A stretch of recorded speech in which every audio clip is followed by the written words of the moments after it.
বিভিন্ন চাকরির পরীক্ষা ও বিশ্ববিদ্যালয় ভর্তি পরীক্ষার জন্য গুরুত্বপূর্ণ 50টি সাম্প্রতিক সাধারণ জ্ঞানের প্রশ্ন। গুম বিরোধী আন্তর্জাতিক সনদে কতটি অনুচ্ছেদ রয়েছে? 45টি। গুম বিরোধী আন্তর্জাতিক সনদে 45টি অনুচ্ছেদ রয়েছে।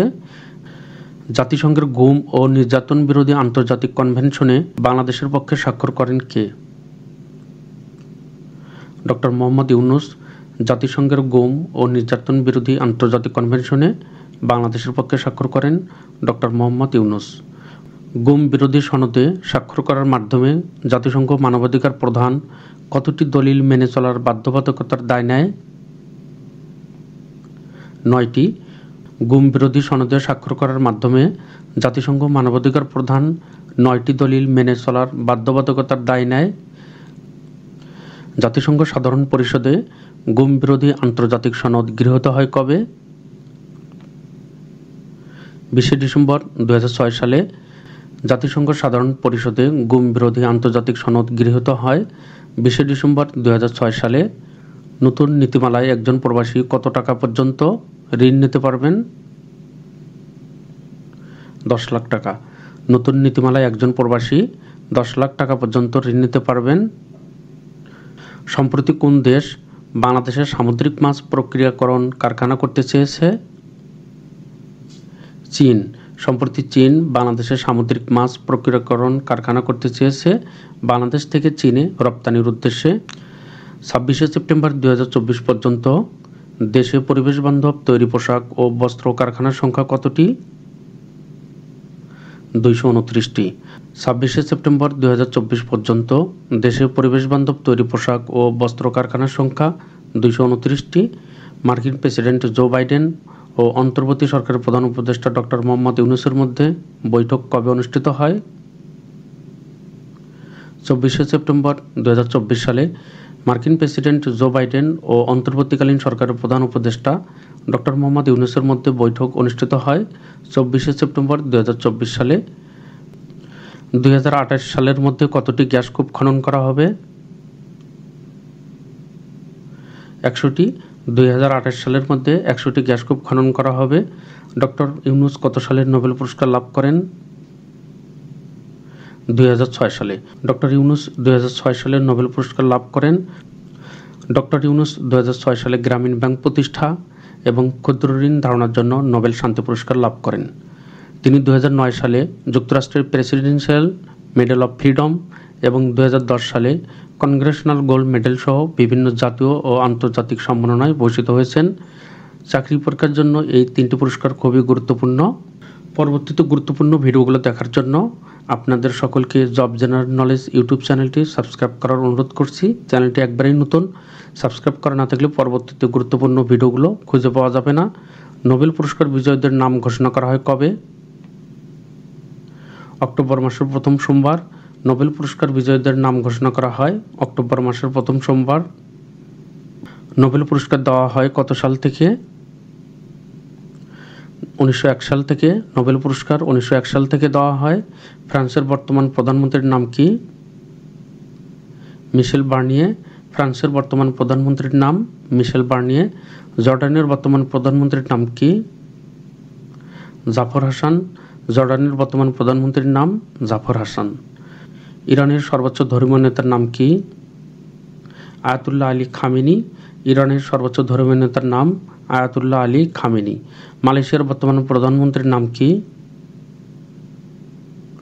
আনোয়ার ইব্রাহিম। মালয়েশিয়ার বর্তমান প্রধানমন্ত্রীর নাম আনোয়ার ইব্রাহিম। মালয়েশিয়ার প্রধানমন্ত্রী আনোয়ার ইব্রাহিম কবে বাংলাদেশে এসেছিলেন? 4 অক্টোবর 2024 সালে মালয়েশিয়ার প্রধানমন্ত্রী আনোয়ার ইব্রাহিম 4 অক্টোবর 2024 সালে বাংলাদেশে এসেছিলেন। সংক্ষিপ্ত সফরে ঢাকায় এসেছিলেন মালয়েশিয়ার প্রধানমন্ত্রী আনোয়ার ইব্রাহিম শুক্রবার 4 অক্টোবর 2024 সালে দুপুর 2টায় 58 সদস্যের প্রতিনিধি দল নিয়ে তিনি হযরত শাহজালাল আন্তর্জাতিক বিমানবন্দরে অবতরণ করেন। বিমানবন্দরে তাকে স্বাগত জানান অন্তর্বর্তীকালীন সরকারের প্রধান উপদেষ্টা ডক্টর মোহাম্মদ ইউনূস। আলজেরিয়ার নবনির্বাচিত প্রেসিডেন্টের নাম কি? আবদেল মাজিদ তেবুন।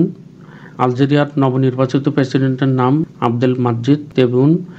সম্প্রতি কোন বাংলাদেশি টাইম ম্যাগাজিনে 100 উদীয়মান প্রভাবশালী তালিকায় স্থান পেয়েছে? অন্তর্বর্তী সরকারের উপদেষ্টা নাহিদ ইসলাম। সম্প্রতি নাহিদ ইসলাম টাইম ম্যাগাজিনে 100 উদীয়মান প্রভাবশালীর তালিকায় স্থান পেয়েছেন। ফিলিস্তিন রাষ্ট্র প্রতিষ্ঠায় সম্প্রতি কোন দেশটি বৈশ্বিক জোট গঠনের ঘোষণা দিয়েছে? সৌদি আরব। ফিলিস্তিন রাষ্ট্র প্রতিষ্ঠায় সম্প্রতি সৌদি আরব বৈশ্বিক জোট গঠনের ঘোষণা দিয়েছে। সম্প্রতি অক্টোবর 2024 ইসরায়েলের দিকে চালানো ইরানের হামলার নাম কি? Operation true promise. সম্প্রতি ইসরায়েলের দিকে চালানো ইরানের হামলার নাম অপারেশন ট্রু প্রমাইস। ইরানের ক্ষেপণাস্ত্র হামলায় ইসরায়েলের কি ক্ষতিগ্রস্ত হয়েছে? ইসরায়েলের নেভাতিম বিমান ঘাঁটি। ইরানি ক্ষেপণাস্ত্র হামলায় ইসরায়েলের নেভাতিম বিমান ঘাঁটি ক্ষতিগ্রস্ত হয়েছে। ইসরায়েলের ভূখণ্ড লক্ষ্য করে ইরান 180টি ক্ষেপণাস্ত্র নিক্ষেপ করে কবে? 1 অক্টোবর। ইসরায়েলের ভূখণ্ড লক্ষ্য করে ইরান 180টি ক্ষেপণাস্ত্র নিক্ষেপ করে 1 অক্টোবর। এখানে প্রশ্নটা অনুভব থাকতে পারে, 1 অক্টোবর ইরান কতটি ক্ষেপণাস্ত্র নিক্ষেপ করে? 180টি। ইসরায়েলি হামলায় হিজবুল্লাহ নেতা হাসান নাসরুল্লাহ নিহত হন কবে? 27 সেপ্টেম্বর 2024 সালে ইসরায়েলি হামলায় হিজবুল্লাহ নেতা হাসান নাসরুল্লাহ 27 সেপ্টেম্বর 2024 সালে নিহত হন। সৌদি আরবের সাথে বাংলাদেশের কূটনৈতিক সম্পর্ক স্থাপিত হয় কত সালে? 1975 সালে।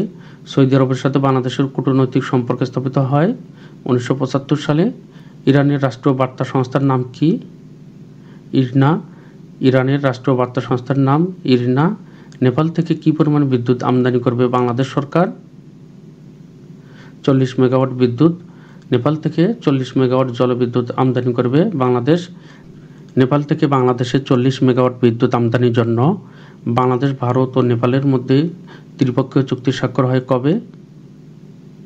3 অক্টোবর। নেপাল থেকে বাংলাদেশে 40 মেগাওয়াট বিদ্যুৎ আমদানির জন্য বাংলাদেশ, ভারত ও নেপালের মধ্যে ত্রিপক্ষীয় চুক্তি স্বাক্ষর হয় 3 অক্টোবর।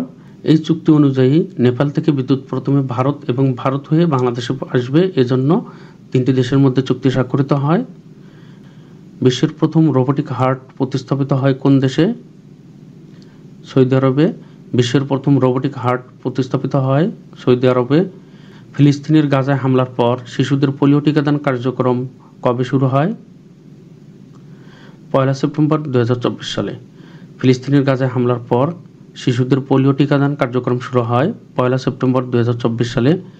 জাতীয় কন্যা শিশু দিবস 2024 এর প্রতিপাদ্য কি? কন্যা শিশু স্বপ্নে গড়ি আগামীর বাংলাদেশ। জাতীয় কন্যা শিশু দিবস 2024 এর প্রতিপাদ্য কন্যা শিশু স্বপ্নে গড়ি আগামীর বাংলাদেশ। জাতীয় কন্যা শিশু দিবস কবে পালিত হয়? 30 সেপ্টেম্বর। জাতীয় কন্যা শিশু দিবস 30 সেপ্টেম্বর পালিত হয়। Asian infrastructure investment bank AIIB এর বর্তমান সভাপতি কে? জিন লিকুন। এশিয়ান ইনফ্রাস্ট্রাকচার ইনভেস্টমেন্ট ব্যাংক এর বর্তমান সভাপতি জিন লিকুন। বৈদেশিক মুদ্রার সংকট কাটিয়ে উঠতে বাংলাদেশকে কি পরিমাণ বাজেট সহায়তা দিবে এশিয়ান ইনফ্রাস্ট্রাকচার ইনভেস্টমেন্ট ব্যাংক বা AIIB? $70 কোটি। বৈদেশিক মুদ্রার সংকট কাটিয়ে উঠতে বাংলাদেশকে 70 কোটি পরিমাণ বাজেট সহায়তা দিবে AIIB ব্যাংক। বর্তমানে বাংলা একাডেমির মহাপরিচালক কে? অধ্যাপক মোহাম্মদ আজম। বর্তমানে বাংলা একাডেমির মহাপরিচালক অধ্যাপক মোহাম্মদ আজম। ইসলামিক দেশগুলির সাথে ইরানের তেল বহির্ভূত বাণিজ্যিক কত শতাংশ বেড়েছে? 14%। ইসলামিক দেশগুলোর সাথে ইরানের তেল বহির্ভূত বাণিজ্যিক 14% বেড়েছে। সম্প্রতি ফিলিস্তিনের কে রাইট লাইভলিহুড পুরস্কার পেয়েছেন? ঈশা আমারো, বয়স 44, অধিকার কর্মী। সম্প্রতি ফিলিস্তিনের ঈশা আমারো রাইট লাইভলিহুড পুরস্কার লাভ করেছেন। সম্প্রতি NBR কোন দেশের পণ্যকে লাল তালিকামুক্ত করার নির্দেশনা জারি করেছে? পাকিস্তান। সম্প্রতি NBR পাকিস্তান দেশের পণ্যকে লাল তালিকামুক্ত করার নির্দেশনা জারি করেছে। কোন দেশ বাংলাদেশ পুলিশ সংস্কারে সহায়তা করতে আগ্রহ প্রকাশ করেছে? ইতালি। ইতালি বাংলাদেশের পুলিশ সংস্কারে সহায়তা করতে আগ্রহ প্রকাশ করেছে। কাশালং নদী কোন জেলায় অবস্থিত? রাঙ্গামাটি। কাশালং নদী রাঙ্গামাটি জেলায় অবস্থিত। স্বাধীনতার পর প্রথম ঋণ খেলাপিদের তালিকা কবে প্রকাশ করা হয়? 19 মে 1991 সালে। স্বাধীনতার পর প্রথম ঋণ খেলাপিদের তালিকা 19 মে 1991 সালে প্রকাশ করা হয়। আইন কমিশনের নতুন চেয়ারম্যান নিযুক্ত হয়েছেন কে? আপিল বিভাগের অবসরপ্রাপ্ত বিচারপতি যিনি তারা আইন কমিশনের নতুন চেয়ারম্যান নিযুক্ত হয়েছেন। আপিল বিভাগের অবসরপ্রাপ্ত বিচারপতি যিনি তারা। আসন্ন দুর্গাপূজা উপলক্ষে ভারতে 1 কেজি ইলিশ মাছ কত দরে রপ্তানি করা হয়েছে? 10 মার্কিন ডলার বা বাংলাদেশি টাকায় 1180 টাকা। আসন্ন দুর্গাপূজা উপলক্ষে ভারতে 1 কেজি ইলিশ মাছ 10 মার্কিন ডলার বা বাংলাদেশি টাকায় 1180 টাকায় রপ্তানি করা হয়েছে। 5ই সেপ্টেম্বর 2024 বৈষম্য বিরোধী ছাত্র আন্দোলন কোন কর্মসূচি পালন করে? শহীদি মার্চ। 5ই সেপ্টেম্বর 2024 সালে বৈষম্য বিরোধী ছাত্র আন্দোলন শহীদি মার্চ কর্মসূচি পালন করে। বরিশাল বিশ্ববিদ্যালয়ে প্রথম নারী ভিসি পদে নিয়োগ পান কে? অধ্যাপক ডক্টর সুচিতা শারমিন। বরিশাল বিশ্ববিদ্যালয়ে প্রথম নারী ভিসি পদে নিয়োগ পান অধ্যাপক ডক্টর সুচিতা শারমিন। বাংলাদেশ প্রথম কত সালে প্লাস্টিকের ব্যাগ ব্যবহার নিষিদ্ধ করে? 2002 সালে। বাংলাদেশ প্রথম 2002 সালে পলিথিন ব্যাগ ব্যবহার নিষিদ্ধ করে। বিশ্বের প্রথম দেশ হিসেবে নৌপরিবহন মন্ত্রণালয়ের প্রস্তাবিত নতুন নাম কি? জাহাজ ও বন্দর মন্ত্রণালয়। নৌপরিবহন মন্ত্রণালয়ের প্রস্তাবিত নতুন নাম জাহাজ ও বন্দর মন্ত্রণালয়। ন্যাটোর বর্তমান মহাসচিবের নাম কি? মার্ক রুটে। ন্যাটোর বর্তমান মহাসচিব সাবেক ডাচ প্রধানমন্ত্রী মার্ক রুটে। ডাচ প্রধানমন্ত্রী বা নেদারল্যান্ডস একই কথা। ভারতের কেন্দ্রশাসিত অঞ্চল আন্দামান ও নিকোবর দ্বীপপুঞ্জের রাজধানীর নতুন নাম কি? শ্রীবিজয়পুরম। ভারতের কেন্দ্রশাসিত অঞ্চল আন্দামান ও নিকোবর দ্বীপপুঞ্জের রাজধানীর নতুন নাম শ্রীবিজয়পুরম। D8 শীর্ষ সম্মেলন 2024 আয়োজন করবে কোন দেশ? মিশর। D8 শীর্ষ সম্মেলন 2024 আয়োজন করবে মিশর। পরবর্তীতে গুরুত্বপূর্ণ ভিডিওগুলো দেখার জন্য আপনাদেরকে আবারও জব জেনারেল নলেজ ইউটিউব চ্যানেলটি সাবস্ক্রাইব করার অনুরোধ করছি। এই চ্যানেলে চাকরি পরীক্ষা এবং বিশ্ববিদ্যালয় ভর্তি পরীক্ষার আপডেট প্রশ্ন এবং বিগত চাকরি প্রশ্ন নিয়ে গুরুত্বপূর্ণ সাধারণ জ্ঞানের ভিডিও প্রতিনিয়ত আপলোড করা হবে।